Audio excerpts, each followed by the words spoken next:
कलाम मुक़द्दस से आज की तिलावत यूनुस नबी की किताब 3 बाब 1-5 और 10वीं आयत। और यूनुस ने दूसरी बार खुदावंद का कलमा पाया।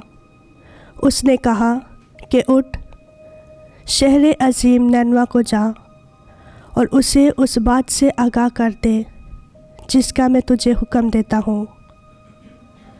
तब यूनुस खुदावंद के कहे के मुताबिक उठकर नैनवा को गया।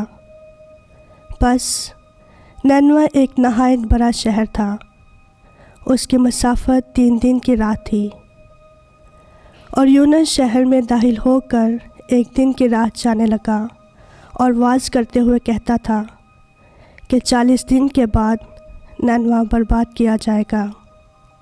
और नैनवा के बशिंदे खुदा पर ईमान लाए और रोज़े का ऐलान करके सब के सब, क्या अदना क्या आला, टाट से मुलब्बस हुए। जब खुदा ने उनकी ये हालत देखी कि वो अपनी अपनी बुरी रविश से ताइब हो गए हैं, तो खुदा उस अज़ाब से पछताया जो उसने उन पर लाने को था और उसे लाया नहीं। पाक कलाम के पढ़े और सुने जाने पर खुदावंद की बरकत हो। खुदावंद का शुक्र हो।